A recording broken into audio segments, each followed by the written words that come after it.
My dear student, আমার প্রিয় ছাত্রছাত্রী, আমরা ঠিক মিওসিসের প্রথম ক্লাসেই আমরা দেখে নিয়েছি মিওসিস বিভাজন কাকে বলে, মিওসিস বিভাজন কোথায় সংগঠিত হয় এবং মিওসিস বিভাজন কয় প্রকার ও কি কি এই পর্যায়ে আমরা পড়ে নিয়েছি আমরা মিওসিস বিভাজনের বিভিন্ন পর্যায়গুলি, ভাগগুলি। এবারে আমরা আমাদের আজকে এই ক্লাসে আমরা আলোচনা করব মিওসিস পদ্ধতি, কিভাবে মিওসিস বিভাজন সংগঠিত হয়। আমরা আগেই দেখে নিয়েছি আমাদের আগের ক্লাসে মিওসিস বিভাজনের মোট বড় ভাগ দুটো, meiosis one, meiosis two. Meiosis অনের আবার ভাগ karyokinesis one, cytokinesis one. Karyokinesis one তার আবার চারটি দশা, prophase one, metaphase one, anaphase one এবং টেলোফেজ অন। প্রোফেজ অনের আবার পাঁচটি উপদশা, বেশ লম্বা প্রক্রিয়া। প্রোফেজ অন পাঁচটি প্রক্রিয়া: লেপ্টোটিন, জাইগোটিন, প্যাকিটিন, ডিপ্লোটিন এবং ডায়াকাইনেসিস। এইভাবে ডায়াকাইনেসিস শেষ হয়ে যাওয়ার পরে, তাহলে বিভাজনটা যখন হবে, প্রোফেজ অন যখন শুরু হবে, leptotene, zygotene, pachytene, diplotene, diakinesis শেষ হলে তারপরে মেটাফেজ অন শুরু হবে, তারপরে অ্যানাফেজ অন শুরু হবে, তারপরে টেলোফেজ অন শুরু হবে। টেলোফেজ অন শেষ হলে শুরু হবে সাইটোকাইনেসিস অন। সাইটোকাইনেসিস অন শেষ হলে শুরু হবে মিওসিস টু। মিওসিস টু এর প্রথম পর্যায় কেরিওকাইনেসিস টু, সাইটোকাইনেসিস টু।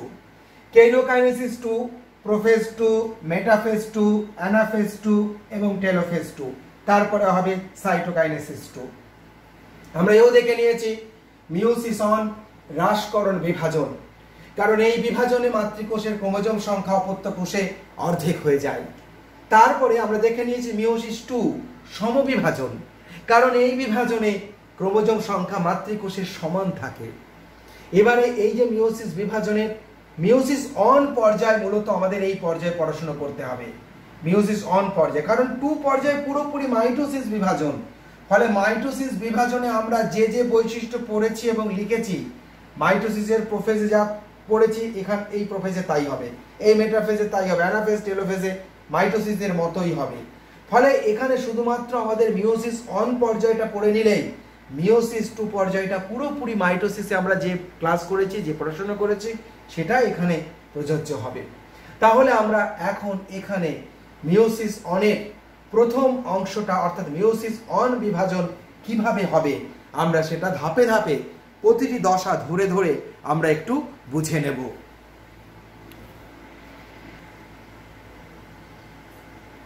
হ্যাঁ, আমরা তাহলে মিওসিস পদ্ধতির বিভিন্ন পর্যায়গুলো আমরা ছকে দেখে নিলাম। এবারে আমরা ছবিটা প্রথমেই আমরা বোর্ডে এঁকে নিয়েছি।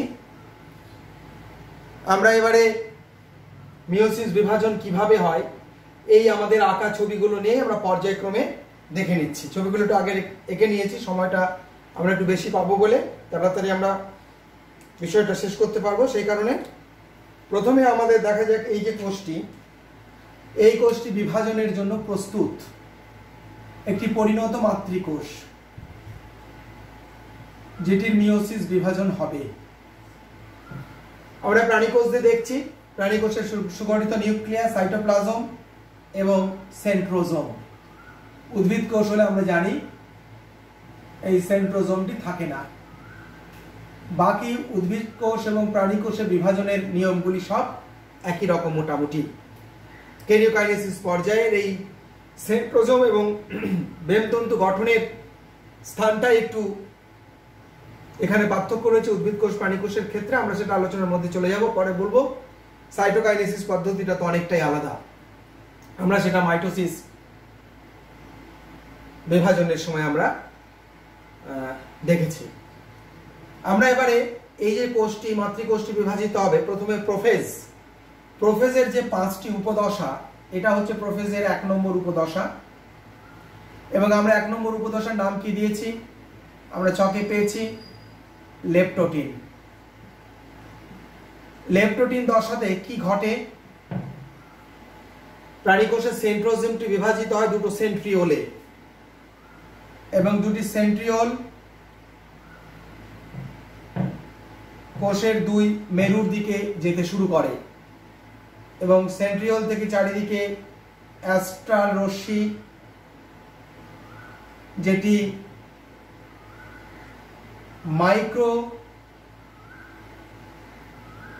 টিউবিউল বা অনুনালিকা নিয়ে গঠিত এবং এটির উপাদান টিউবিউলিন প্রোটিন।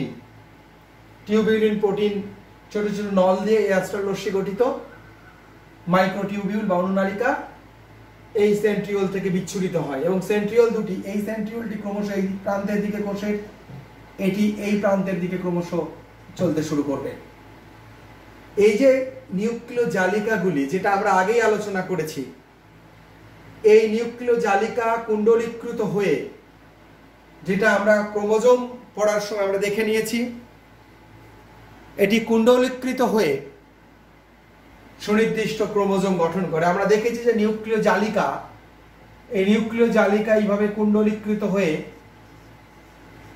নিউক্লিওজোম মডেল তৈরি করে যে ক্রোমোজোম তৈরি করে, আমরা সেটা আগেই জেনে নিয়েছি। এইভাবে নিউক্লিয় জালিকা বা ক্রোমাটিন তন্তু ক্রোমোজোম গঠন করেছে।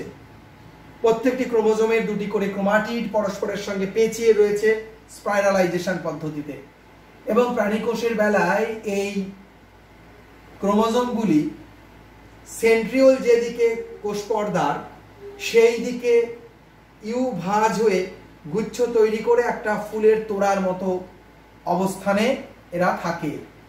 এইভাবে এদের থাকাকে বলা হয় বোকে স্টেজ, বোকে দশা। ফুলের তোড়ার মতো দেখায়। এখানে 4টি ক্রোমোজোম রয়েছে। এই যে কালো একটি, আমরা রং দিয়ে যেটা ক্রোমোজোম গুলোকে আমরা এখানে চিহ্নিত করেছি, এখানে মোট 4টি ক্রোমোজোম আমরা এঁকেছি। দুটো সবুজ, এই একটি ক্রোমোজোম, তার দুটি ক্রোমাটিড পরস্পর পেঁচিয়ে রয়েছে। এই একটি ক্রোমোজোম, কালো রং দিয়ে একটি ক্রোমোজোম, এই একটি ক্রোমোজোম, ক্রোমাটিডগুলি পরস্পরের সাথে পেঁচিয়ে রয়েছে। অর্থাৎ ক্রোমোজোমগুলি এইভাবে, তার যে দুটি ক্রোমাটিড, এই একটি ক্রোমাটিড আর এই আর একটি ক্রোমাটিড, এইভাবে পরস্পরের সঙ্গে পেঁচিয়ে রয়েছে। এই একটি ক্রোমাটিড আর এই আর একটি ক্রোমাটিড পরস্পরের সঙ্গে পেঁচিয়ে এখানে অবস্থান করছে। এই পেঁচিয়ে থাকাকে আমরা এর আগেই জেনেছি, একে বলা হয় স্পাইরালাইজেশন। প্যারানমিক এবং প্লেকটোনমিক এই দুটি উপায়ে এরা কুণ্ডলীকৃত হয়। আমরা মাইটোসিস বিভাজন পড়ার সময় সে আলোচনা করেছি। নিউক্লিয় পর্দা এখানে অটুট রয়েছে। উদ্ভিদ কোষ হলে পুরো ব্যাপারটা একই থাকতো, শুধু সেন্ট্রিওল দুই প্রান্তের দিকে সরে যেত না, সেন্ট্রিওল থাকতোই না। লেপ্টোটিনের পরে যে দশা, মিওসিস বিভাজনের প্রোফেজ যখন আমরা আলোচনা করছি, সেটাকে বলা হয় জাইগোটিন। জাইগোটিন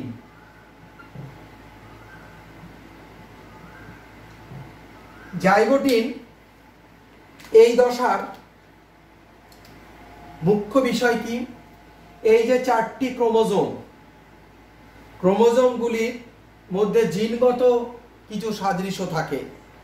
যে ক্রোমোজোমগুলি একই জিন বহন করে সেই ক্রোমোজোমকে বলা হয় সমসংস্থ ক্রোমোজোম। জীবদেহে যে ডিপ্লয়েড সংখ্যক ক্রোমোজোম থাকে, সেই ডিপ্লয়েড সংখ্যক ক্রোমোজোমের 2টি করে ক্রোমোজোম একই বৈশিষ্ট্যের জিন বহন করে।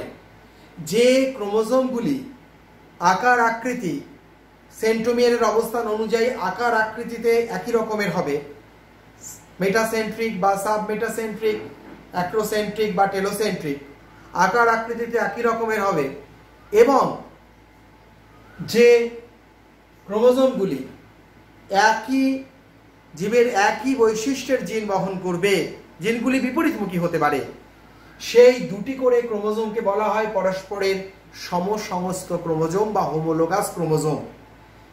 জীবদেহে জোড়ায় জোড়ায় যে ক্রোমোজোম থাকে, এই জোড়ায় জোড়ায় ক্রোমোজোমগুলি সব এইরকম সমসংস্থ ক্রোমোজোম হিসেবে তারা অবস্থান করে।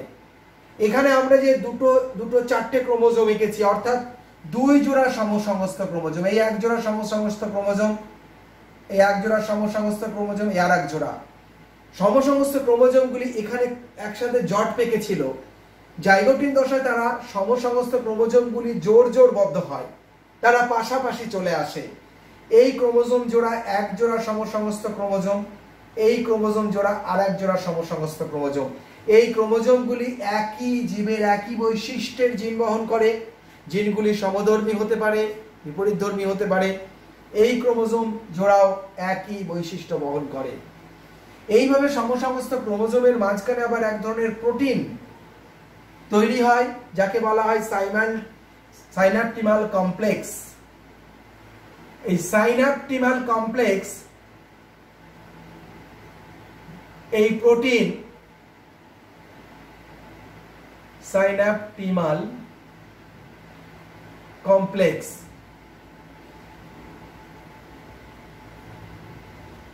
এই সাইন্যাপটিমাল কমপ্লেক্স সমসংস্থ ক্রোমোজোমগুলিকে পরস্পরের সঙ্গে জোড়বদ্ধ হতে সাহায্য করে এবং একটা আঠালো পদার্থের মতো ক্রোমোজোম সমসংস্থ ক্রোমোজোম জোড়াগুলোকে সংযুক্ত করে দেয়।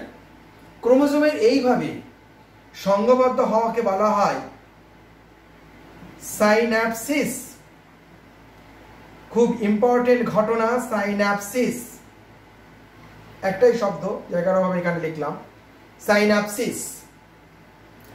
এবং এই যে দুটো করে ক্রোমোজোম, তার ক্রোমাটিডগুলো যেহেতু পরস্পরের সঙ্গে জড়িয়ে রয়েছে, তাই এইভাবে ক্রোমাটিডগুলোর পরস্পরের সাথে জড়িয়ে থাকার এই দশাকে বলা হয় ক্রোশ বিভাজনের এই জাইগোটিন দশার ডায়েট দশা। এটাকে বলা হয় ডায়েট দশা। ডায়েট কথাটা এসেছে দুই থেকে। এইভাবে সাইন্যাপসিস, সাইন্যাপটিমাল কমপ্লেক্স প্রোটিনের সাহায্যে সমসংস্থ ক্রোমোজোম জোড়বদ্ধ হয়ে সাইন্যাপসিস গঠন করাই হলো জাইগোটিন দশার মুখ্য বৈশিষ্ট্য এবং ক্রোমোজোমগুলি ডায়েট দশায় অবস্থান করে। এই জাইগোটিন দশার পরেই সমসংস্থ ক্রোমোজোমগুলি তাদের মধ্যে খণ্ড বিনিময় করবে এবং খণ্ড বিনিময় করবার জন্যই তারা পরস্পরের সঙ্গে জোড়বদ্ধ হয়। এই কোষে যেহেতু ক্রোমোজোম ছিল 4টি, তাই দুই জোড়া হোমোলোগাস ক্রোমোজোম, এখানে দুই জোড়া হোমোলোগাস ক্রোমোজোম পরস্পরের সাথে সংঘবদ্ধ হয়েছে। এই যে দুই জোড়া হোমোলোগাস ক্রোমোজোম জাইগোটিন দশায় সংঘবদ্ধ হলো, তারপরেই পরবর্তী দশায় কি হবে, এদের ক্রোমাটিডগুলি পরস্পর থেকে খুলে গিয়ে প্রতিটি ক্রোমোজোমের দুটি ক্রোমাটিড তারা যে স্পাইরালাইজেশন পদ্ধতিতে জড়িয়ে ছিল, সেই জট খুলে গিয়ে পুরোপুরিভাবে তারা 4টি একজোড়া সমসংস্থ ক্রোমোজোমে তারা 4টি ক্রোমাটিডকে প্রদর্শন করবে পরবর্তী দশায়। পরবর্তী দশাকে বলা হয়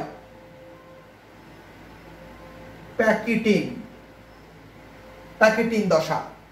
এই দশায় এই যে ক্রোমোজোমগুলি খুলে গেছে এবং বাহুগুলো পরস্পরের সাথে জড়িয়ে গেছে, এখানেই হবে এদের খণ্ড বিনিময় বা ক্রসিং ওভার।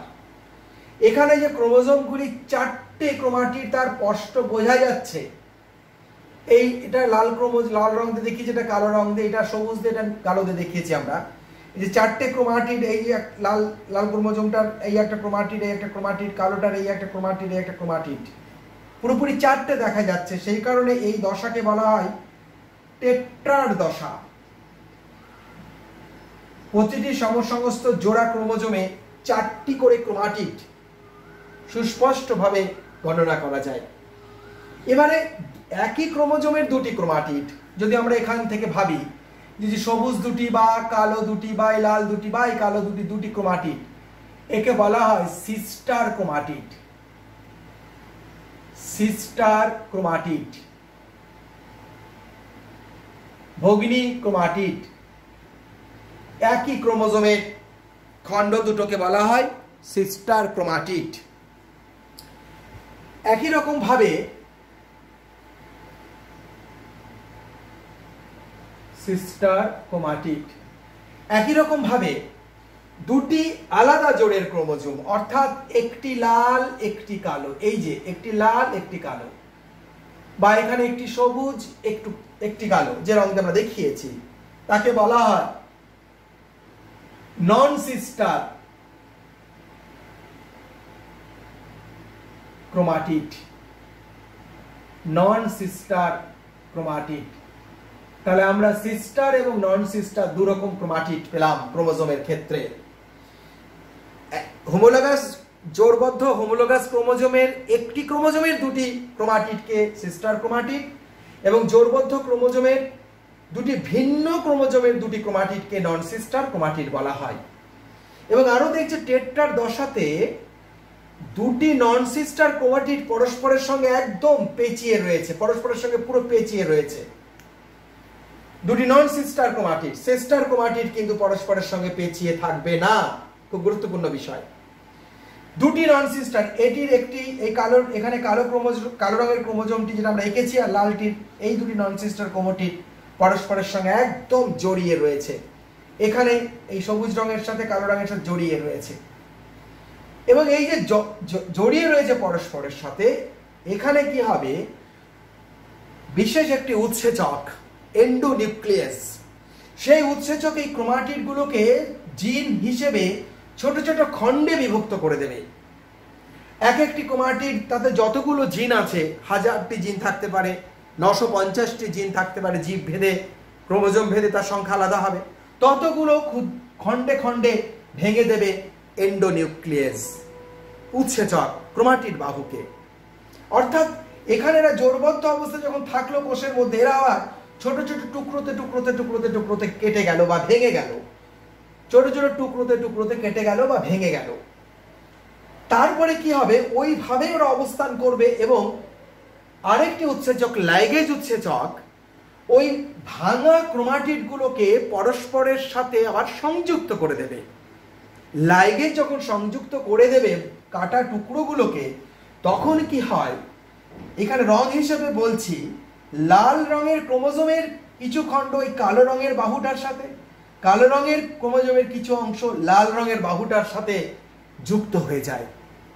অর্থাৎ একই হোমোলোগাস ক্রোমোজোমের এই ক্রোমোজোমের কিছু একটি জিন বা দুটি জিন এই ক্রোমোজোমে যুক্ত হয়ে যায়, এই ক্রোমোজোমের একটি জিন বা দুটি জিন এই ক্রোমোজোমে যুক্ত হয়ে যায়। অর্থাৎ ক্রোমোজোমগুলি তাদের খণ্ড বিনিময় করে। ক্রোমোজোমের এইভাবে খণ্ড বিনিময় করাকে বলা হয় ক্রসিং ওভার। ক্রোমোজোমের এইভাবে খণ্ড বিনিময় করাকে বলা হয় ক্রসিং ওভার।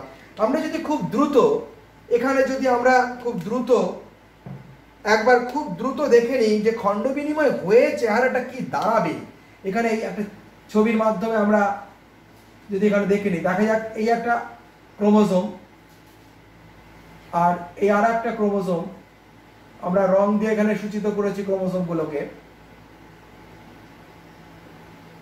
এখানে রং দিয়ে সূচিত করেছি আমরা ক্রোমোজোমগুলোকে। এই একটা বাহু, এই আর একটা বাহু, একই রকম ভাবে লাল ক্রোমোজোম যেটা, তার এই একটা বাহু,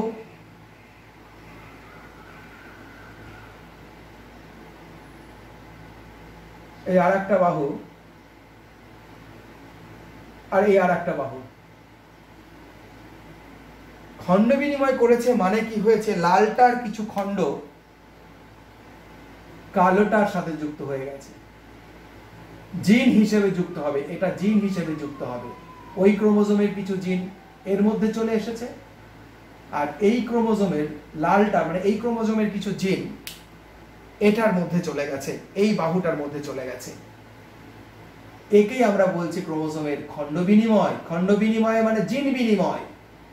তার মানে এই ক্রোমোজোমে জিনের যে বিন্যাস ছিল, সেই জিনের বিন্যাস চেঞ্জ হয়ে গেল। এই ক্রোমোজোমে যে জিনের বিন্যাস ছিল, সেই জিনের বিন্যাস চেঞ্জ হয়ে গেল।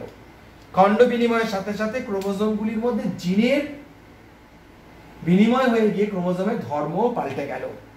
এটাকে আমরা বলছি ক্রোমোজোমের খণ্ড বিনিময়। এখানেই সেই ঘটনাগুলো ঘটে গেল। মানে ক্রোমোজোমে যে পিস পিস পিস পিস কতগুলো খণ্ডে ভেঙে গেল, এই যে এখানে ক্রোমোজোমগুলো কতগুলো খণ্ডে পিস পিস পিস পিস খণ্ডে ভেঙে গেল, এন্ডোনিউক্লিয়াসকে ভেঙে দিল। তারপরে যখন জোড়বদ্ধ হলো, আমরা যদি এটাকে একটু মুছেই, ব্যাপারটাকে একটু মুছেই যদি আমরা দেখি, তাহলে এই যে ধরে যাক এন্ডোনিউক্লিয়াস এইভাবে ভেঙে ভেঙে গিয়েছে ক্রোমোজোমগুলো, জিন অনুযায়ী এইভাবে কেটে কেটে দিয়েছে। এন্ডোনিউক্লিয়াস নির্দিষ্ট জিন স্থানেই ক্রোমোজোমকে এভাবে কেটে দিতে পারে, এভাবে কেটে দিয়েছে, কতগুলো খণ্ডে খণ্ডে কেটে দিয়েছে এন্ডোনিউক্লিয়াস। এবারে যেই কেটে দিল সেই কাটা জায়গাগুলো আবার পরস্পর জোড়া যখন লাগলো সেটা হয়ে গেল ঠিক এই রকম, তারা পরস্পরের মধ্যে বাহুর আদান প্রদান করে ফেললো, জিনের আদান প্রদান করে ফেললো। প্যাকাইটিং দশায় এইভাবেই সমস্ত ক্রোমোজোমের নন সিস্টার ক্রোমাটিড পরস্পরের মধ্যে খণ্ড বিনিময় করে। পরস্পরের মধ্যে খণ্ড বিনিময় করাকে বলা হয় ক্রসিং ওভার। এবং এই ক্রসিং ওভারের ফলে কি হলো, প্রতিটি ক্রোমোজোম তার ক্রোমাটিডে নতুন কিছু জিনগত বাহুর উপস্থিতি চলে এলো, অর্থাৎ তার মধ্যে জিনের পরিবর্তন ঘটলো, জিন নতুন ভাবে সজ্জিত হলো। এই বাহুতে যে জিন ছিল আর এই বাহুতে যে জিন ছিল, জিন বদল হলো, খণ্ড বদল হলো মানে জিন বদল হলো, ফলে জিনটা নতুন ভাবে পুনর্সজ্জিত হলো। একে বলা হয় জিনের পুনর্সজ্জা। আমরা মিওসিস কোষ বিভাজনের শেষে দেখব যে 4টে গ্যামেট তৈরি হবে। এই যে ক্রোমাটিডগুলি, এই ক্রোমাটিড একটা গ্যামেটে যাবে, এই ক্রোমাটিড যাবে একটি গ্যামেটে, এটি যাবে আরেকটি গ্যামেটে, এটি যাবে একটি গ্যামেটে, এটি যাবে একটি গ্যামেটে। মিওসিসের 4টি কোষ তৈরি হবে, 4টি কোষের এই 4টি ক্রোমাটিডের একটি একটি ক্রোমাটিড এক একটি কোষে যাবে। ফলে যে বাহুগুলোতে ক্রসিং ওভার হলো সেই বাহুগুলোর মধ্যে জিনের পুনঃসজ্জা হলো, ফলে সেই বাহুগুলো ক্রোমাটিডগুলো পরবর্তীকালে ক্রোমোজোম রূপে যে কোষে গেল সেই কোষ নতুন কিছু ধর্মের সজ্জা পেল এবং সেটা গ্যামেটে গেল। তারপর ওই গ্যামেট যখন যৌনজনন ঘটিয়ে পরবর্তী জীবের অপত্য সন্তান তৈরি করবে তখন তার মধ্যে পিতামাতার ধর্মের মিশ্রণ ঘটবে এবং নতুন কিছু ধর্মের আবির্ভাব ঘটবে, যে ঘটনাকে বলা হয় জীবজগতে প্রকরণ। প্রকরণ, নতুন ধর্মের আবির্ভাব ঘটা, পিতামাতার সন্তানের মধ্যে নতুন কিছু ধর্মের আবির্ভাব ঘটা, পিতামাতার ধর্মের মিশ্রণের প্রকাশ ঘটা, যেটা এই ক্রসিং ওভারের ফলে সম্ভব হচ্ছে। তাহলে ক্রসিং ওভার জীবজগতে বংশ পরস্পরায় বৈশিষ্ট্য বদলের ক্ষেত্রে একটা গুরুত্বপূর্ণ ভূমিকা পালন করছে। এইভাবে দীর্ঘদিন প্রকরণ হতে হতেই জীবজগতে ধর্মের বড় পরিবর্তন ঘটে এবং অনেক ক্ষেত্রে মিওসিস বিভাজনের সময় পরবর্তীকালেও দেখব যে ক্রোমোজোম সংখ্যার পরিবর্তন ঘটে গিয়ে বা বাহুর নন ডিন জাংশন ঘটার ফলে পরবর্তী বংশে নতুন ধর্মের আবির্ভাব ঘটতে পারে, যেটাকে বলা মিউটেশন। এক বংশ থেকে পরবর্তী বংশে সম্পূর্ণ নতুন কোনো স্থায়ী ধর্মের আবির্ভাব ঘটাকে বলা হয় মিউটেশন। আর ধর্মের কিছু পরিবর্তন ঘটাকে, পিতামাতা ধর্মের মিশ্রণে নতুন কিছু ধর্মের প্রকাশকে বলা হয় প্রকরণ। এই প্রকরণ এবং মিউটেশনের ফলেই জীবজগতে ঘটে বিবর্তন, জীবজগতে ঘটে বিবর্তন। অর্থাৎ মিওসিসের এই ক্রসিং ওভার, খণ্ড বিনিময়ের ফলে যে জিনের পুনঃসজ্জা হচ্ছে, এই পুনঃসজ্জার ফলে জীবজগতে পরপর বংশ পরম্পরায় প্রকরণ ঘটে, মিউটেশন ঘটতে সাহায্য করে এবং কালক্রমে তা বিবর্তন ঘটতে সাহায্য করে। খুবই গুরুত্বপূর্ণ এর তাৎপর্য। এখানে যে ক্রসিং ওভার হয়েছে আমরা মূলত দেখিয়েছি দুটো হোমোলোগাস ক্রোমোজোমের একটি একটি বাহুতে ক্রসিং ওভার। এই রকমও ক্রসিং ওভার হতে পারে, আবার কখনো কখনো ক্রসিং ওভার হতে পারে সম্পূর্ণ 4টি বাহুর মধ্যে। আবার বলি, এই জায়গাটাকে আবার আমি একটু রিপিট করি। ক্রসিং ওভার ঘটতে পারে ক্রোমোজোমে 2টি বাহুর মধ্যে, আবার ক্রসিং ওভার ঘটতে পারে ক্রোমোজোমের সমস্ত ক্রোমোজোমের 4টি ক্রোমাটিডের মধ্যেই। এই দুই রকম ভাবেই ক্রসিং ওভার ঘটতে পারে। ক্রসিং ওভার যখন ক্রোমোজোমের 2টি নন সিস্টার ক্রোমাটিডের মধ্যে ঘটবে, 2টি নন সিস্টার ক্রোমাটিডের মধ্যে ঘটবে, তখন তাকে বলা হয় রেসিপ্রোকাল ক্রসিং ওভার। আর যখন এই ক্রসিং ওভার হচ্ছে এই দুটির মধ্যে আবার এই দুটি ক্রোমাটিডে যদি এই দুটি পরস্পরের ক্রসিং ওভার ঘটে তখন তাকে বলে কমপ্লিমেন্টারি ক্রসিং ওভার। তাহলে রেসিপ্রোকাল ক্রসিং ওভার এবং কমপ্লিমেন্টারি ক্রসিং ওভার, এই দুই রকমের ক্রসিং ওভার আমরা দেখতে পাই মিওসিস বিভাজনের সময়, যেটা খুবই গুরুত্বপূর্ণ ভূমিকা পালন করে জীবজগতে প্রকরণ এবং বিবর্তন ঘটার ক্ষেত্রে। আমরা রেসিপ্রোকাল এবং কমপ্লিমেন্টারি আরেকবার আলোচনা করি। সমস্ত ক্রোমোজোমের একজোড়া ক্রোমাটিডের মধ্যে, যেটা আমরা ছবিতে এঁকেছি, যদি খণ্ড বিনিময় হয় তাকে বলে রেসিপ্রোকাল ক্রসিং ওভার। আর নন সিস্টার একজোড়া হোমোলোগাস ক্রোমোজোমের দুই জোড়া নন সিস্টার ক্রোমাটিডের মধ্যে, মানে 4টি ক্রোমাটিডের মধ্যে যদি ক্রসিং ওভার ঘটে তখন তাকে বলে কমপ্লিমেন্টারি ক্রসিং ওভার। দুই রকম ক্রসিং ওভারই ঘটে থাকে। আমরা এখানে শুধুমাত্র রেসিপ্রোকাল ক্রসিং ওভারের চিত্র দিয়ে দেখিয়েছি। তাহলে প্যাকাইটিন দশায় যে ঘটনাগুলো ঘটে আমরা বুঝে নিলাম। এরপরে আমরা প্যাকাইটিন দশার পরবর্তী দশাতে আসব, যে দশাকে বিজ্ঞানীরা নামকরণ করেছেন বা আমরা আগেই জেনে এসেছি, যে দশার নাম হচ্ছে ডিপ্লোটিন। ডিপ্লোটিন, মিওসিস অনের ডিপ্লোটিন। ডিপ্লোটিনে কি হচ্ছে, দুটি সেন্ট্রোজোম দুই প্রান্তে চলে গেছে। অর্থাৎ এখানেও আমরা যেটা দেখেছি, এখানে এই যে সেন্ট্রিওল এই পাশে চলে গেছে, এই সেন্ট্রিওল এই পাশে চলে গেছে, দূরে সরছে, দুই মেরুর দিকে যাচ্ছে। যেটা এখানে দেখেছিলাম আমরা, এখানে দেখেছিলাম আমরা, এই সেন্ট্রিওল দুই দিকে সরছে, ক্রমান্বয়ে সরতে থাকছে। আচ্ছা, এখানে আমরা ডিপ্লোটিনের যেটা দেখবো, সেন্ট্রোজোম মোটামুটি দুই প্রান্তের দিকে চলে গেছে। অপত্য সেন্ট্রোজোম বা সেন্ট্রিওল দুটি প্রান্তের দিকে চলে গেছে। এখানে যে সমসংস্থ ক্রোমোজোম পরস্পর টাইট ভাবে যুক্ত ছিল, এর পরে কি হবে, খণ্ড বিনিময় হয়ে যাওয়ার পরেই এই ক্রোমোজোমটা এই দিকে সরতে শুরু করবে, এই ক্রোমোজোমটা এই দিকে সরতে শুরু করবে। ক্রোমোজোমগুলি পরস্পর থেকে দূরে সরতে শুরু করবে। ফলে কি হবে, পেঁচে টান খাবে। এই ক্রোমোজোম এই দিকে সরতে শুরু করবে, এগুলো এইভাবে সরতে শুরু করবে। ফলে পেঁচে টানকে পেঁচটা এই দিক থেকে খুলতে যাবে, আর এটা এই দিক থেকে বাইরের দিকে খুলবে, মানে ভেতরের দিক থেকে পেঁচটা বাইরের দিকে খুলতে খুলতে যাবে। এইভাবে এই দুটো পরস্পর থেকে ক্রোমোজোমের পরস্পর দূরে সরে যাবে। আর সেন্ট্রিওল দুটি, সেন্ট্রোজোম, এই যে সেন্ট্রোমিয়ার দুটি পরস্পর থেকে দূরে সরে যাবে, সেন্ট্রোমিয়ার দুটি পরস্পর থেকে দূরে সরে যাবে। আর ক্রোমোজোমের এই পেঁচ এই ভেতরের থেকে বাইরের দিকে যেতে শুরু করবে, ভেতরের থেকে বাইরের দিকে এই খুলতে শুরু করবে। যেটা আমরা ডিপ্লোটিনে এসে দেখব, অনেকটা প্রান্তের দিকে চলে গেছে এই খোলাটা, দূরে সরতে শুরু করেছে, তাই এখন আরো দূরে সরবে। ডিপ্লোটিন দশার পরে আরো দূরে সরবে এবং তার পরবর্তী শেষ দশায় সম্পূর্ণ দুই প্রান্তে চলে যাবে। এইভাবে দূরে সরার ফলে এখানে যেখানে যেখানে ক্রসিং ওভার ঘটেছে সেই জায়গাতে ক্রোমোজোমগুলোকে এক্স এর মতো দেখাচ্ছে। এই যে প্যাঁচটা খেয়েছে, এখান থেকে যদি আমরা এইটুকু ধরি, ক্রোমোজোম এইটুকু ধরি, আমরা একটা এক্স এর মতো দেখাচ্ছে। এখানে যদি ধরি, এইটুকুতে একটা এক্স এর মতো দেখাচ্ছে, আবার এইটুকুতে আর একটা এক্স এর মতো দেখাচ্ছে। যতগুলো পয়েন্টে ক্রসিং ওভার হয়েছে এবং দূরে সরার ফলে এখানে যতগুলো পয়েন্টে ক্রসিং ওভার হয়ে আছে, ততগুলো পয়েন্টে ক্রোমোজোমটাকে এক্স এর মতো দেখাবে। এই যে একটা এক্স এর মতো দেখাচ্ছে এইটুকুতে, আবার এইটা একটা এক্স এর মতো দেখাচ্ছে। এইভাবে যে এক্স এর মতো আকার ধারণ করলো, এইগুলোকে বলা হয় কাইজামা। এই কাইজামা গঠনই ডিপ্লোটিন দশার প্রধান ঘটনা। কাইজামা, ডিপ্লোটিনের প্রধান বৈশিষ্ট্য হচ্ছে কাইজামা। ওখানে যেমন কাইজামা হয়েছে, এখানে ওই যে এই যে পেছনে যেটা কাইজামা গঠন করেছে। কাইজামা যতগুলি পয়েন্টে ক্রসিং ওভার হবে, ততগুলি পয়েন্টে একটা একটু এক্স অক্ষরের মতো দেখাবে দুটো বাহুকে, ততগুলো কাইজামা পয়েন্ট দেখা যাবে। এটা এই ডিপ্লোটিন দশায় কাইজামাগুলো খুব সুস্পষ্ট হয়, যেহেতু ক্রোমোজোমগুলো পরস্পর থেকে দূরে সরতে শুরু করে। ডিপ্লোটিনের পরেই হচ্ছে ডায়াকাইনেসিস। ডায়াকাইনেসিস, ডায়াকাইনেসিস, আমার জায়গাটা একটু এখানে কম, ছবিটা আগে এঁকেছি বলে।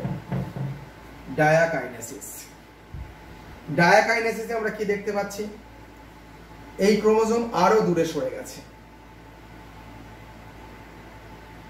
ক্রোমোজোম আরো দূরে সরে গেছে এবং একেবারে প্রান্তে চলে গেছে বাহুটা। এই যে এই ক্রোমোজোম সবুজটা দিকে সরেছে, কালোটা এদিকে, লালটা এদিকে, একদম প্রান্তে চলে গেছে।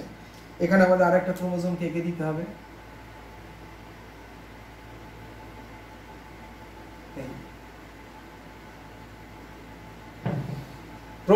অর্থাৎ এই যে কাইজামা সরতে শুরু করেছে এবং একদম প্রান্তে এসে টাচ করে আছে সমস্ত ক্রোমোজোমগুলি, এবং ক্রোমাটিডগুলি সম্পূর্ণ 4টে ভাগে ভাগ হয়ে পুরোপুরি পৃথক হয়ে গেছে। নিউক্লিয় পর্দা অবলুপ্ত হতে শুরু করেছে, নিউক্লিওলাস অবলুপ্ত হয়ে গেছে, পুরোপুরি অবলুপ্ত হয়ে গেছে নিউক্লিওলাস। কোষ বিভাজনের এই দশাকে বলা হচ্ছে ডায়াকাইনেসিস।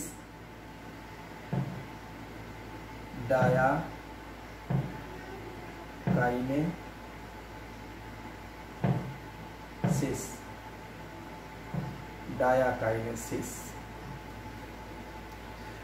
একদম লেপ্টোটিন, জাইগোটিন, প্যাকিটিন, ডিপ্লোটিন এবং ডায়াকাইনেসিস দিয়ে শেষ হলো প্রোফেজ অন। এরপরে শুরু হবে পরবর্তী যে বিভাজনের দশা, তাকে বলা হয় মেটাফেজ অন। মিওসিস বিভাজনের প্রোফেজ, তার পরবর্তী দশা মেটাফেজ।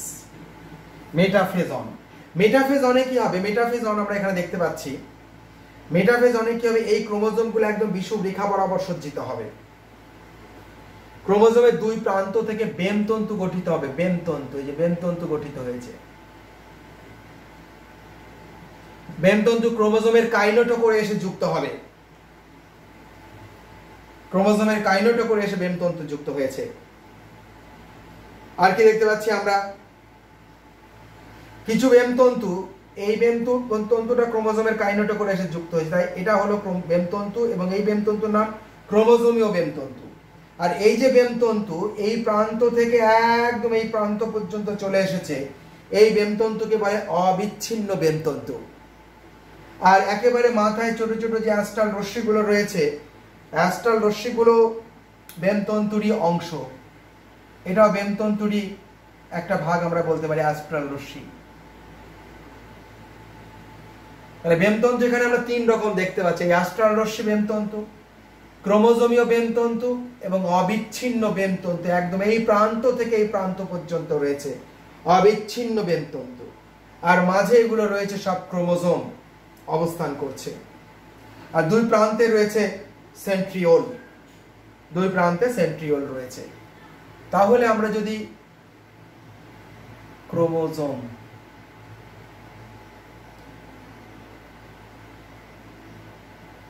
সমসমস্ত ক্রোমোজোম এক এক জোড়া, এই যে এক জোড়া, এই এক জোড়া ক্রোমোজোম, এটাকে আমরা বলছি সেন্ট্রিওল।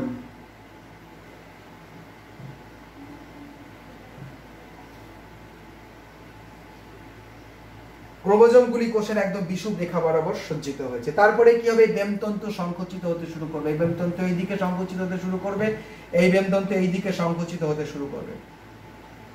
বেমতন্তু সংকুচিত হতে শুরু করবে যেই, অমনি ক্রোমোজোমগুলো দুই প্রান্তের দিকে সরতে শুরু করবে।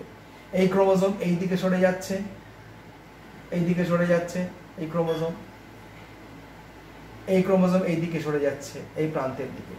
ফলে এই যে ক্রোমোজোম ছিল কটি? চারটি। দেখো ক্রোমোজোম এখানে হয়ে যাচ্ছে, এদিকে দুটো যাচ্ছে, এদিকে দুটো যাচ্ছে, হাফ হাফ হয়ে যাচ্ছে। অর্ধেক ক্রোমোজোম এদিকে যাচ্ছে, অর্ধেক ক্রোমোজোম এই দিকে যাচ্ছে। আমরা মাইটোসিস বিভাজনে দেখেছিলাম প্রতিটি ক্রোমোজোমের সঙ্গে বেমতন্তু এসে যুক্ত হয়েছে। মাইটোসিস বিভাজনে এখানে যদি চারটে ক্রোমোজোম থাকতো, তাহলে আমরা দেখতাম, আমরা দ্রুত যদি একটা ছবি দিয়ে দেখে নিই, যে চারটে ক্রোমোজোম যদি থাকতো, এই একটা ক্রোমোজোম, এই একটি ক্রোমোজোম, এই একটি ক্রোমোজোম, এই একটি ক্রোমোজোম, চারটে ক্রোমোজোম যদি থাকতো, এই পাশ থেকে বেমতন্তু এসে চারটেতেই যুক্ত হতো, এই পাশ থেকে বেমতন্তু এসে ও চারটেতেই যুক্ত হতো। এবং তারপর কি হতো? এই ক্রোমোজোম প্রত্যেকটা ভেঙে যেত, প্রত্যেকটা ক্রোমোজোম ভেঙে গিয়ে এ পাশে যেত চারটে ক্রোমাটিড, এ পাশে আসতো চারটে ক্রোমাটিড, অর্থাৎ দুদিকেই চারটে করে ক্রোমাটিড যেত। দুদিকেই চারটে করে ক্রোমাটিড যাওয়ার ফলে কি হতো? ক্রোমোজোমের সংখ্যা ঠিক থাকতো, ক্রোমোজোমের সংখ্যা পাল্টে যেত না। এদিকেও চারটে ক্রোমোজোম থাকতো, কারণ ওই ক্রোমাটিডই অপত্য ক্রোমোজোমে পরিণত হতো, এদিকেও চারটে ক্রোমোজোম থাকতো। ফলে ক্রোমোজোম সংখ্যা সেই 2n = 4ই থাকতো যদি এটা বিভাজনটা হতো মাইটোসিস। কিন্তু মিওসিসে কি হলো? এখানে যেহেতু বেমতন্তু মিওসিসের মেটাফেজ দশায়, মেটাফেজ অনে যেহেতু বেমতন্তু অর্ধেক এপাশের সঙ্গে যুক্ত হলো আর অর্ধেক এপাশের সাথে যুক্ত হলো, অর্ধেক অর্ধেক বেমতন্তু যেহেতু যুক্ত হলো, সেই জন্য এদিকে অর্ধেক ক্রোমোজোম চলে গেল, এদিকে অর্ধেক ক্রোমোজোম চলে গেল। প্রতিটি ক্রোমোজোমের সাথে দুদিক থেকে এখানে বেমতন্তু এসে যুক্ত হলো না, যেটা আমরা দেখলাম মেটাফেজ অনের প্রধান ঘটনা। আর অ্যানাফেজে গিয়ে দেখলাম ওই ক্রোমোজোম এবার হাফ হাফ হয়ে যাচ্ছে, এদিক চারটের এদিকে দুটো যাচ্ছে, এদিকে দুটো যাচ্ছে, যেটা মাইটোসিস বিভাজনের সময় হতো না। মাইটোসিস বিভাজনের সময় যেহেতু মাইটোসিসের মেটাফেজে যেহেতু প্রতিটি ক্রোমোজোমের সাথে বেমতন্তু যুক্ত হতো, তাই অর্ধেক অর্ধেক যেত দুদিকে। খুব গুরুত্বপূর্ণ বিষয় এটা একটা। তাহলে আমরা এখানে যেটা পেলাম, এই ছবিটা আমরা আবার অপসারণ করলাম। অ্যানাফেজে যেটা আমরা পেয়ে গেলাম, তাহলে আমরা একটু লেবেল করে নিই।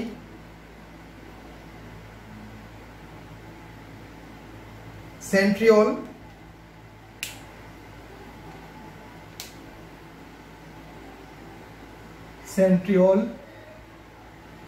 এটি পরবর্তীকালে সেন্ট্রোজোম তৈরি করবে। এটি অবিচ্ছিন্ন বেমতন্তু, যেটা আমরা এতক্ষণ আলোচনা করছিলাম, অবিচ্ছিন্ন বেমতন্তু, যেটা একদম এই প্রান্ত থেকে এই প্রান্ত পর্যন্ত বিস্তৃত, এখানেও রয়েছে। এটি ক্রোমোজোমীয় তন্তু, ক্রোমোজোমীয় বেমতন্তু।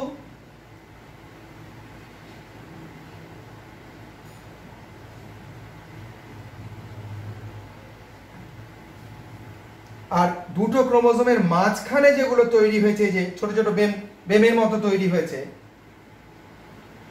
এগুলোকে বলা হয় স্টেম বডি।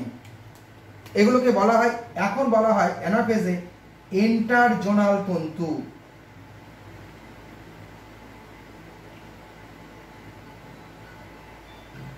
ইন্টারজোনাল তন্তু।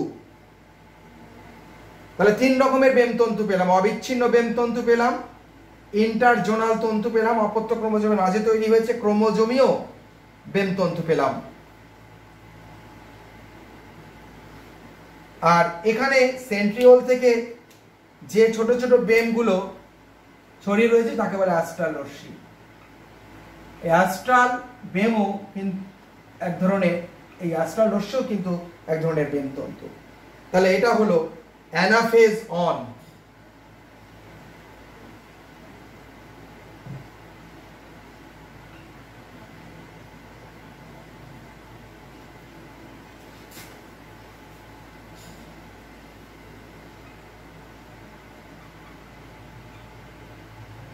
Anaphase one. অ্যানাফেজ অনের পরে শুরু হবে telophase one. Telophase one, telophase one আমরা এই ছবির মাধ্যমে দেখব। এই দিকের এই ক্রোমোজোম এই প্রান্তে চলে যাবে, এই ক্রোমোজোম এই প্রান্তে চলে আসবে, ক্রোমোজোম প্রান্তে গিয়ে তৈরি করবে আবার ক্রোমাটিন সূত্র। ক্রোমাটিন সূত্র তৈরি করবে, নিউক্লিয় পর্দার আবির্ভাব ঘটতে শুরু করেছে, নিউক্লিওলাসের আবির্ভাব হতে শুরু করেছে, অপত্য নিউক্লিয়াস তৈরি হতে শুরু করেছে। এটা হচ্ছে ক্রোমাটিন সূত্র, যেটাকে আমরা বলি নিউক্লিয় জালিকা। ক্রোমাটিন সূত্র, নিউক্লিয় পর্দা,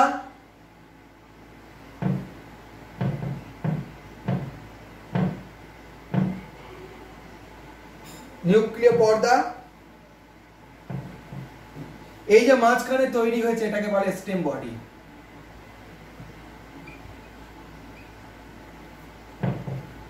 স্টেম বডি, দুটো অপত্য নিউক্লিয়াস তৈরি হতে শুরু করেছে, নিউক্লিয় পর্দার আবির্ভাব হতে শুরু করেছে। সেই সঙ্গে সঙ্গে সাইটোকাইনেসিস শুরু হয়েছে, ক্লিভেজ। আমরা মাইটোসিস বিভাজনের সময় দেখেছি প্রাণীকুশ সাইটোকাইনেসিস ক্লিভেজের মাধ্যমে হয়, ক্লিভেজ শুরু করেছে মাঝখানে খাঁজ তৈরি হয়ে। এবং তারপরের ছবিতে আমরা দেখতে পাচ্ছি খাঁজ অনেক ভেতরের দিকে ঢুকে গেছে, অর্থাৎ সাইটোকাইনেসিস হচ্ছে প্রাণীকোষের বেলায়। ক্যারিওকাইনেসিস অন শেষ হতে হতেই সাইটোকাইনেসিস অন শুরু হয়ে গেছে। এখানে নিউক্লিয় পর্দার পুরোপুরি আবির্ভাব ঘটে গেছে, নিউক্লিয় পর্দা সম্পূর্ণ তৈরি হয়ে গেছে। নিউক্লিওলাস তৈরি হয়ে নিউক্লিয় জালিকা অপত্য নিউক্লিয়াস সুগঠিত তৈরি হয়ে গেছে। অপত্য নিউক্লিয়াস,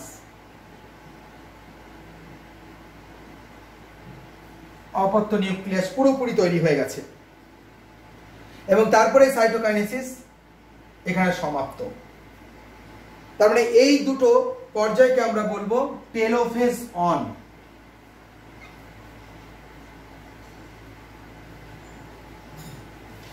এই দুটো পর্যায়কে আমরা বলবো টেলোফেজ অন।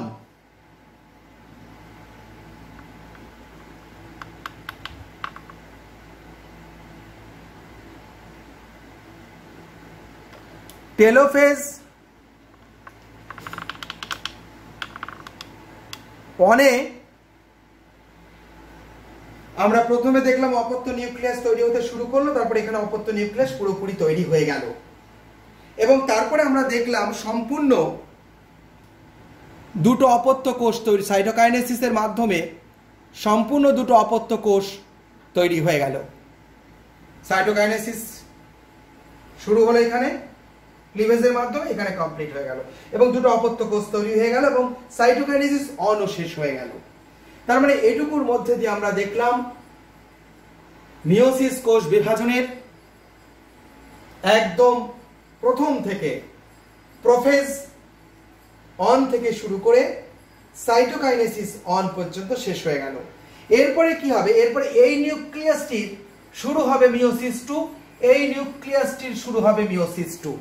এই নিউক্লিয়াসটি মিওসিস 2 এর মাধ্যমে দুটো কোষ তৈরি করবে, এই নিউক্লিয়াসটিও দুটো কোষ তৈরি করবে।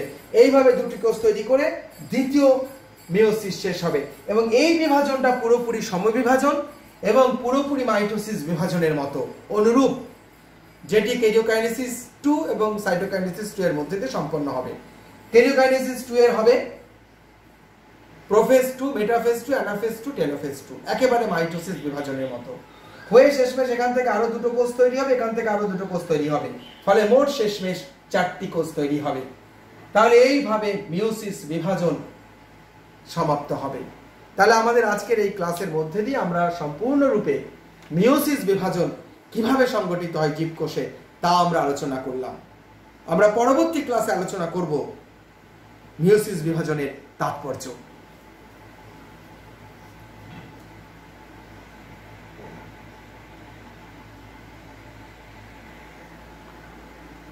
আমরা তাহলে এতক্ষণের এই দীর্ঘ আলোচনায় মিওসিস বিভাজন পদ্ধতিটা গোটা আলোচনা করে নিলাম। এবার আমরা খুব দ্রুত একবার দেখেছি তাহলে এই বিভাজনের তাৎপর্য কি। প্রথমত এই বিভাজনের সবচেয়ে বড় তাৎপর্যের একটি পয়েন্ট আমরা ক্রসিং ওভার ঘটার সময় আলোচনা করেছি। যেহেতু ক্রসিং ওভারে দুটি সমসংস্থ ক্রোমোজোমের মধ্যে জিনের আদান প্রদান ঘটে এবং যার ফলে সমসংস্থ ক্রোমোজোমের বাহুতে নতুন জিনের পুনঃসজ্জা ঘটে এবং তারপর গ্যামেট তৈরির সময় এই সমসংস্থ ক্রোমোজোমের 4টি বাহু যেহেতু 4টি পৃথক গ্যামেটে বা অপত্য কোষে যায়, সেই গ্যামেট থেকে তাই পরবর্তী বংশধর যখন সৃষ্টি হয় তখন সেই জীবে নতুন ধর্মের আবির্ভাব ঘটে। অর্থাৎ মিওসিস কোষ বিভাজনের ক্রসিং ওভারের মাধ্যমে জিনের যে রিকম্বিনেশন বা পুনঃসজ্জা ঘটে, সেই পুনঃসজ্জার ফলেই জীবজগতে বংশ পরম্পরায় অপত্য জীবে নতুন ধর্মের প্রকাশ ঘটে, যাকে বলা হয় প্রকরণ। এইভাবে দীর্ঘদিন প্রকরণ ঘটার ফলে জীবজগতে বড় রকমের বৈশিষ্ট্যের পরিবর্তন ঘটে নতুন কোনো প্রজাতির আবির্ভাব ঘটে, তখন তাকে বলা হয় বিবর্তন বা অভিব্যক্তি। এছাড়া মিওসিস বিভাজনের সময় আরেকটি বড় তাৎপর্য, যেহেতু অপত্য কোষে ক্রোমোজোম সংখ্যা অর্ধেক হয়ে যাচ্ছে, তাই মিওসিস কোষ বিভাজন যখন গ্যামেট মাতৃকোষে হয় তখন অপত্য গ্যামেটে ক্রোমোজোম সংখ্যা হয়ে যায় হ্যাপ্লয়েড। ফলে সেই হ্যাপ্লয়েড গ্যামেট শুক্রাণু এবং ডিম্বাণুর মিলনের ফলে পরবর্তী যে অপত্য জীব তৈরি হয় তাতে আবার ক্রোমোজোম সংখ্যা ওই জীবের যে ডিপ্লয়েড সংখ্যা, ধ্রুবক সংখ্যা, সেই সংখ্যায় ফিরে আসে। যেমন আমরা মানুষের ক্ষেত্রে যেটা উদাহরণ দিয়ে বোঝার চেষ্টা করি, মানুষের প্রতিটি কোষে ক্রোমোজোম সংখ্যা 46। তাহলে মিওসিস কোষ বিভাজন হয়ে যখন পুংগ্যামেট, শুক্রাণু, স্ত্রী গ্যামেট, ডিম্বাণু তৈরি হবে, সেখানে ক্রোমোজোম সংখ্যা হবে 23টি করে, 46-এর অর্ধেক 23টি করে। তাহলে ডিম্বাণু এবং শুক্রাণুতে ক্রোমোজোম সংখ্যা মানুষের ক্ষেত্রে 23টি করে। যেহেতু জনন মাতৃকোষে ছিল 46টি, মিওসিস কোষ বিভাজনের মাধ্যমে ডিম্বাণু এবং শুক্রাণু তৈরি হয় মানুষের দেহে, তার ক্রোমোজোম সংখ্যা 23টি। সেই 23টি ক্রোমোজোম বিশিষ্ট ডিম্বাণু এবং শুক্রাণু পরস্পরের সাথে মিলিত হয়ে যখন পরবর্তী অপত্য জীবের সন্তানের জাইগোট তৈরি করবে, তাতে আবার 23টি ক্রোমোজোম মিলে আবার 46টি ক্রোমোজোমের আবির্ভাব ঘটে যাবে। অর্থাৎ ক্রোমোজোম সংখ্যা আবার 46 হয়ে যাবে, 23 আর 23 যোগ হয়ে 46। অর্থাৎ ওই জীবটি আবার মানুষের যে ধ্রুবক ক্রোমোজোম সংখ্যা, সেই ধ্রুবক ক্রোমোজোম সংখ্যায় ফিরে আসবে। খুবই গুরুত্বপূর্ণ এই ঘটনাটি। এর ফলে কি হয়, জীব জগতে বংশ পরম্পরায় ক্রোমোজোম সংখ্যা ধ্রুবক থেকে যায়, যে সমস্ত জীব যৌন জননের মাধ্যমে বংশ বিস্তার করে। এছাড়া মিওসিস কোষ বিভাজনের ফলে যেহেতু ক্রোমোজোম সংখ্যা হ্যাপ্লয়েড হয়, সেই জন্য মিওসিস কোষ বিভাজনের জন্য জীবের জীবনে দুটো পর্যায় আসে, হ্যাপ্লয়েড দশা, ডিপ্লয়েড দশা। এই হ্যাপ্লয়েড দশা, ডিপ্লয়েড দশার চক্রাকার আবর্তনকে বলা হয় জনুক্রম। অর্থাৎ জীব দেহে বা জীবন চক্রে জীবের এক বংশ থেকে পরবর্তী বংশ পর্যায়ক্রমে যে জীবের জীবনকাল যায়, সেই জীবনকালে হ্যাপ্লয়েড এবং ডিপ্লয়েড দশার যে চক্রাকার আবর্তন ঘটে, যাকে বলে জনুক্রম, সেই জনুক্রম ঘটে মিওসিস বিভাজনের জন্য সব জীবের ক্ষেত্রে। ফলে মিওসিস বিভাজনের জন্য আরো একটি গুরুত্বপূর্ণ তাৎপর্য হলো এই জনুক্রম বজায় থাকা। তাহলে সব মিলিয়ে মিওসিস বিভাজন জীবজগতের ক্ষেত্রে খুবই গুরুত্বপূর্ণ ভূমিকা পালন করছে। এই তাৎপর্যগুলি আমরা খুব ভালোভাবে পড়ে ফেলব। তাহলে মিওসিস বিভাজন থেকে আমাদের প্রচুর প্রশ্ন হতে পারে, প্রচুর বড় একটা বিষয়, খুব ভালোভাবে পড়বে এবং তাৎপর্যটা ভালোভাবে পড়বে। তবে দশম শ্রেণীতে, এখানে খুব গুরুত্বপূর্ণ, মন দিয়ে শুনবে, আমরা যদি দশম শ্রেণীর ক্লাস করছি, দশম শ্রেণীতে এই মিওসিস বিভাজনের পদ্ধতি খুব ডিটেলস ভালোভাবে আমাদের না পড়লেও চলবে, মোটামুটি বুঝে নিলেই হবে। দশম শ্রেণীতে মিওসিস বিভাজনের পদ্ধতি থেকে কোনো প্রশ্ন আসে না। সাধারণত তাৎপর্য, কোথায় ঘটে, কাকে বলে, মূল বৈশিষ্ট্য কি, আর এখানে যে ক্রসিং ওভার এবং কাইজোমা ঘটেছে সেটা কখন ঘটে, এরকম ছোট ছোট কিছু ছোট প্রশ্নের আমরা সম্মুখীন হব এই জায়গা থেকে। তাহলে সমগ্র মিওসিস বিভাজন খুব ভালোভাবে পড়ে ফেলবে। আমাদের পরবর্তী আলোচনা আমরা করব জনন নিয়ে। মিওসিস বিভাজনের শেষ হওয়ার সাথে সাথে আমাদের কোষ বিভাজন পর্যায়টাও পুরোপুরি শেষ হয়ে গেল। সকলে খুব ভালো থেকো, সকলকে ধন্যবাদ।